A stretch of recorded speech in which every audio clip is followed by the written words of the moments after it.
실물 경제는 지금 형편없습니다. 그러니까 북한 돈으로 8,000원 하던 게 지금 4만 원까지 치솟았거든요. 이번에도 아마 지방은 당연하고요. 평양이나 대도시에서도 구조적으로, 조직적으로 이런 식량 부족 사태가 나타나지 않느냐, 이런 우려가 나오고 있습니다. 자, 또 현송월 노동당 부부장이 김여정이나 리설주보다 김정은 위원장을 더 밀착 보자면 강력한 영향력을 행사하고 있다는 이야기가 있는데 실제로 그런지라 현송월이 가진 파워는 어떻게 되나요? 그건 당연히 파워가 누구보다도 강하죠. 김정은의 귀를 잡고 있잖아요. 우리가 대기업 회장님들, 뭐 또 어디 고위 관료들, 장차관 뭐 이런 분들 보면 누가 제일 파워가 있겠습니까? 그 밑에 뭐 실국장들이 있고 또 대통령 뭐 비서실장 뭐 다 있고 이러지만 사실 가장 측근에서 하는 수행비서예요. 수행비서들은 그 자기가 모시는 사람의 일거수일투족을 다 알잖아요. 그러니까 현송월 같은 경우에는 사실 부인 이설주보다도 김정은의 모든 것을 다 알 거 아니에요. 뭐 경우에 따라서 뭐 김정은이가 뭐 앉아서 방구도 삥 낄 수 있는 거고 뭐 또 다른 뭐 이상한 습관도 있을 수 있고 나쁜 뭐 버릇도 있을 수 있고 이런데 현송월은 그거를 다 지켜볼 거란 말입니다. 그리고 와이프나 또 여동생인 김여정도 모르는 것들 또 알잖아요. 뭐 어떤 총리를 오늘 뭐 어떻게 박살을 냈다든가 누구를 또 뭐 불러가지고 뭐 했다. 누구를 만났다. 이런 것들을 현송월이 일정이라든가 의전을 다 챙기고 있기 때문에 그거를 당해낼 수는 없는 것 같아요. 정보라든가 이런 게 거기에 다 모이고 실제로 북한 영상을 봐도요. 현송월의 파워가 막강하다는 게 나타나요. 김정은이 회의에 주재를 하는데 김정은이 나타나기 전에 총리나 뭐 노동당 비서들이 들어오지 않습니까? 그러면 사실 이 고위 간부들, 북한에서 뭐 대단하다 그러는 이 군 장성들 이런 사람들도 정말 바보들 같아요. 자기가 회의에 와서 어디에 앉을지도 몰라요. 그러면 현송월이가 손짓 이렇게 하는 데 따라서 가가지고 앉는 거예요. 현송월이 말 한마디, 그리고 행사 현장에서 보면 현송월이가 경호원들이라든가 간부들한테 이렇게 지시하는 거, 핸드폰 쓰면서 뭔가 이렇게 지시하는 거, 여기에 따라서 현장이 다 움직이는 모습이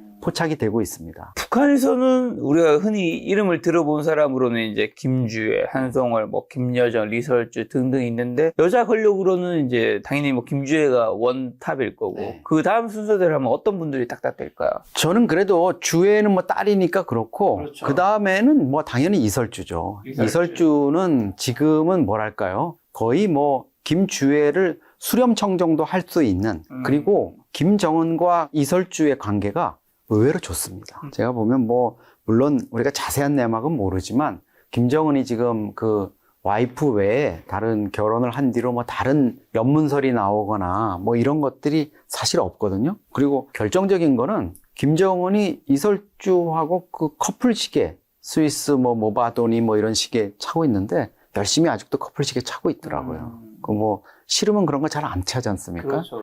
그런 것들로 봐도 역시 뭐 이설주가 부인으로서 안방 권력을 차지하고 있는 거고요. 그 다음에 아무리 뭐 조카한테 밀려났다 그래도 혈육인데 그 김여정이라고 할 수 있죠. 네. 현송월은 뭐 친인척 그런 건 아닌가요? 현송월은 친인척 그룹은 아니고 이제 사실 가신 그룹이라고 할 수 있죠. 거의 김씨 집안에서 의전이라든가 여러 가지를 맡아서 하는 이런 것들인데 김정은의 신뢰가 뭐 두터운 거는 뭐 더 말할 것도 없죠. 그 보면은 이렇게 움직이는 과정에서 김정은이 뭐 신의주 수해놨을 때도 보면 고무보트 위에서도 담배 피려 그러니까 현송월이가 바로 크리스탈 잿더리 가방에서 빼가지고 이렇게 바치잖아요.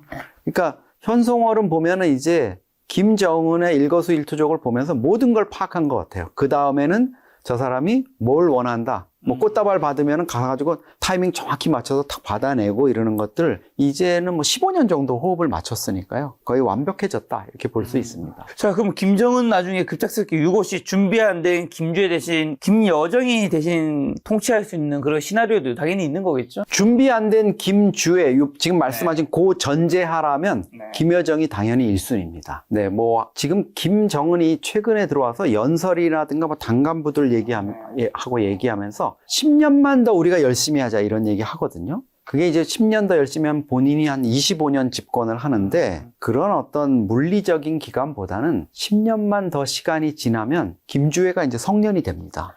예, 23살, 24살 이렇게 되면 정말 자기가 유고 상황이 생기거나 이래도 청년으로서 권력을 물려줄 수 있는 이런 상황이 되거든요. 야, 24살이 무슨 권력이냐 이럴 수 있지만 김정은도 27살 때 권력을 넘겨받아서 저희가 좀 우습게 봤는데 네. 지금 뭐 10년, 15년 이렇게 통치를 해오지 않습니까? 그 정도면 북한이 대충 지도자로 내세워서 만들어갈 수 있다는 거죠.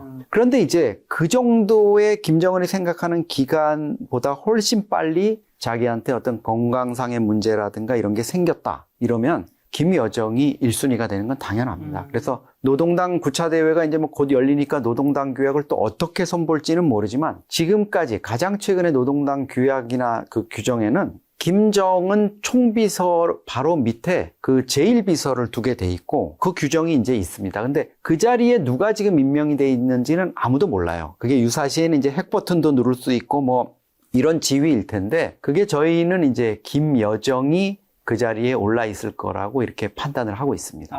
리설주는 안 되는 건가요? 이설주는 제가 보기에는 아마도 김주애가 어떤 그 통치를 할 수 있을 정도의 나이가 됐는데 아직 좀 미성숙하다 이러면 이제 수렴청정을 하겠죠. 내세워 놓고 이설주와 그 이제 가신 그룹들, 그쪽에 또 충성하는 그룹들이 움직일 수가 있는데 김주애가 너무 어리거나 또 김정은 쪽의 권력이라든가 이런 게 그 김여정이나 이런 쪽의 파워에 비해서 좀 밀리거나 이랬을 때는 조금 이설주가 스스로 뭔가를 헤쳐나가기는 어려울 것 같아요. 이설주는 사실 안방 마님으로서의 어떤 파워는 갖고 있을 거예요. 나름대로 인맥도 있고 뭐 군부나 노동당의 기반도 있겠지만 그거 자체가 어떤 본인이 권력이라든가 이런 것들 또 북한의 어떤 체제 통치라든가 이런 노하우를 갖고 있지 않은데 김여정은 아시다시피 트럼프하고 트럼프 일기 때 2차례 정상회담도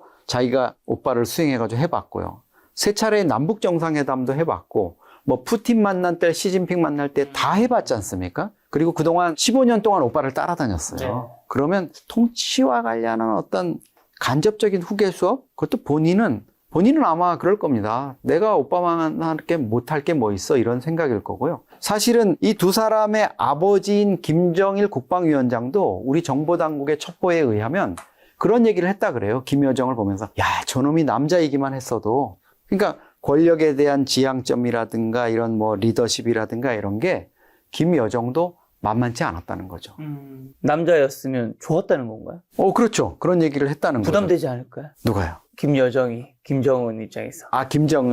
김정은이요? 네. 김정은이 얘기했다는 게 아니라 김정일이, 아버지인 아버지가. 김정일 국방위원장이 장남인 정철이가 있었잖아요. 근데 정철이는 이제 건강 문제로 좀 어렵구나 이렇게 돼서 보니까 이 막내 아들 정은이가 있는데 정은이가 사실 좀 떨어지거든요. 뭐 여러 가지 뭐 공부하는 거라든가 이런 것들이 좀 시원찮으니까 여정이가 더 낫다고 김정일 입장에서는 봤을 수 있겠죠. 자, 또 그리고 김주애가 13세 사춘기 소녀에서 한국의 드라마 가요를 접할 가능성이 크다고 보셨는데 이러한 한류 1세대 권력자의 미래 북한의 대남 정치에 어떤 변화를 가져올까요? 저는 뭐 100%라고 봅니다. 김주애가 인터넷이라든가 이런 게 뭐 다른 사람들은 다 금지돼 있지만 본인은 무제한 쓸 텐데 한국의 아이돌이라든가 뭐 보이그룹이라든가 또 캐대언이나 이런 K 드라마라든가 영화 이런 것들 아마 지금 보면서 흠뻑 빠져 있을 거예요. 그 뭐 북한 드라마, 영화, TV 그거 지겨워서 주애가 보겠습니까?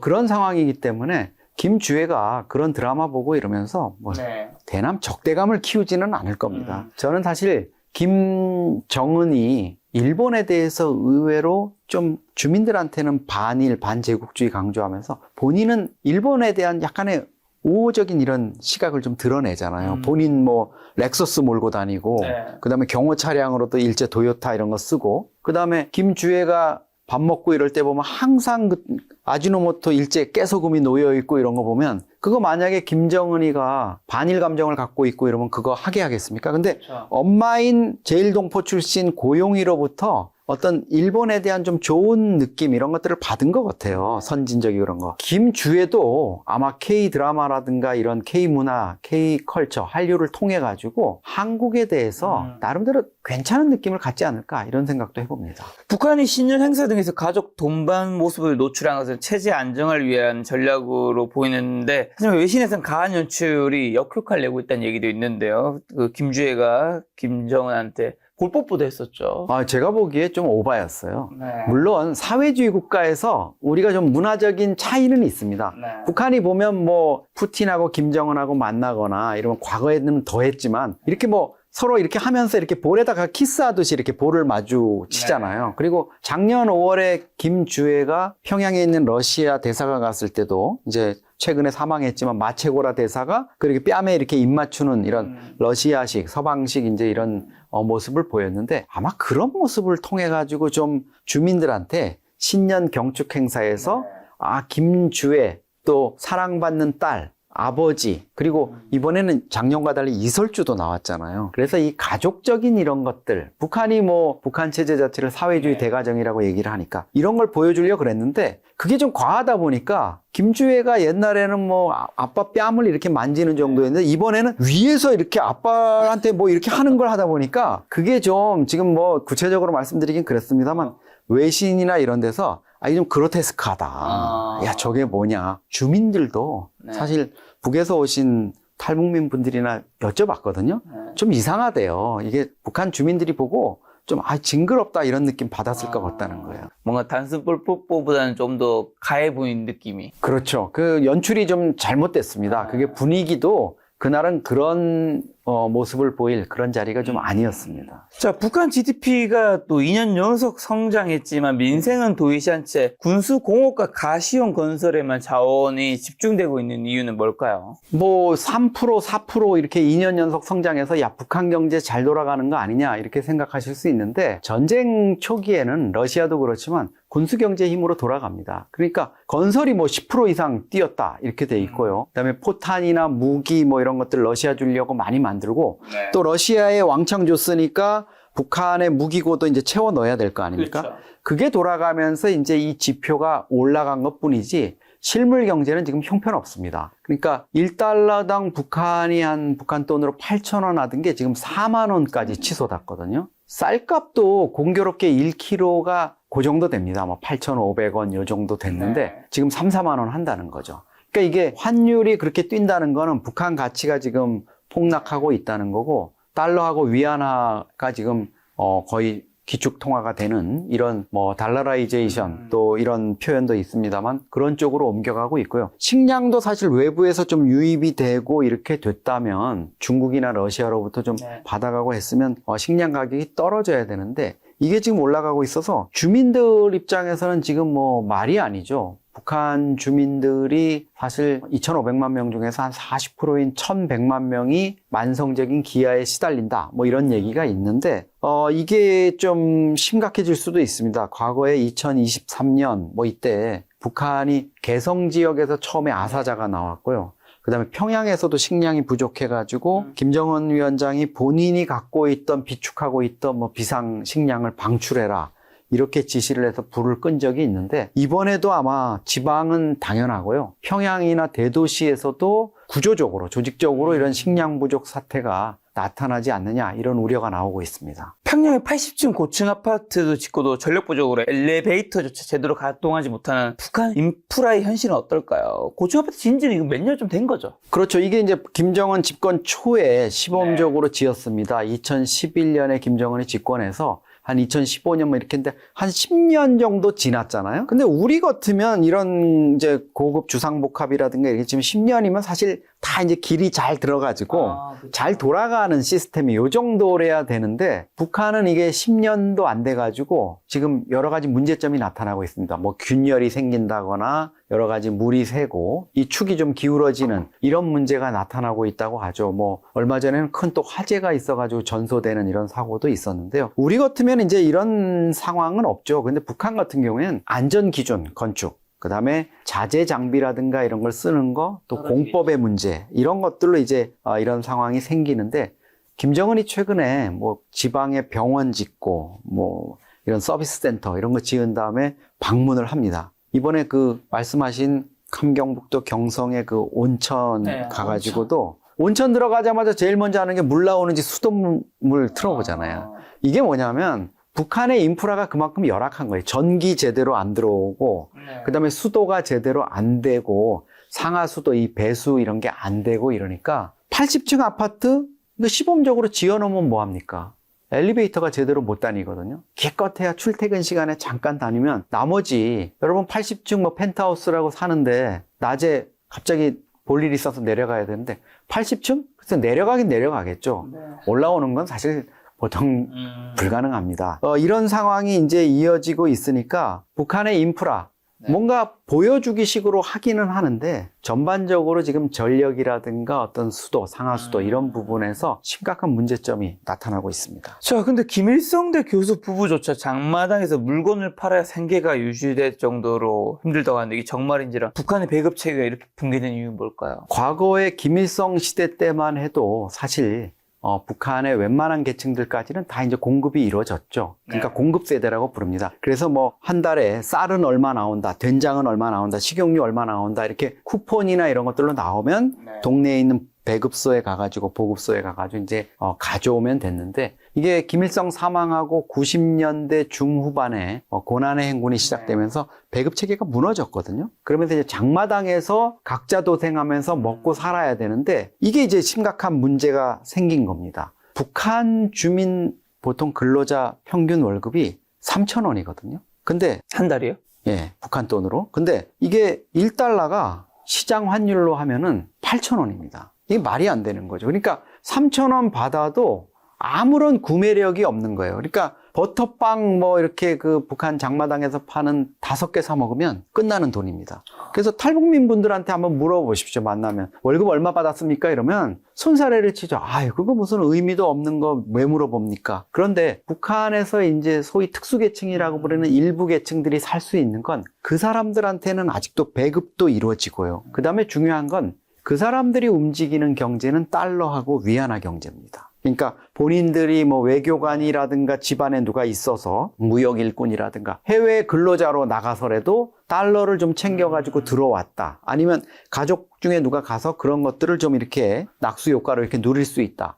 이러면 괜찮죠. 또 그런데 관여를 못 하더라도 뇌물 구조에 들어가 있으면 됩니다. 자기가 공안원이라든가 뭐 군부의 간부, 인허가 권을 갖고 있는 관리에서 달러로 뇌물을 받는다. 이러면 괜찮지만 그 외의 사람들은 제대로 식량을 구입하기 어려울 정도로 이런 경제 또 이런 문제를 노출하고 있는 거죠. 자, 북한 1년 GDP가 한국 삼성물산 시가총액 수준에 불과하다는 분석이 있는데요. 김정은이 적대적 두 국가론 들고 나온 게 이런 경제적인 열팽함에서 비롯된 차단 전략일까요? 그렇습니다. 그게 가장 저는 중요하다고 봅니다. 일단 차단벽 치자. 이대로 있다가는 체제가 무너지겠다. 작년 말에 국가데이처처, 그러니까 옛날에 통계청이 북한 경제와 관련한 이제 종합 자료를 냈습니다. 거기에 보니까 진짜 북한의 GDP가 43조 원이더라고요. 그래서 제가 하도 궁금해서 찾아봤어요. 우리 기업군에서 도대체 얼마. 그래서 저는 뭐 대단한 우리 기업들하고는 그래도 맞먹지 않겠냐. 기업들 몇 개 합친 거 정도는 되지 않겠냐 했는데 삼성물산이 시가총액이 한 43조 정도 되더라고요. 이 정도 규모를 가지고 경제를 굴린다. 이거 정말 말이 안 되는 거죠.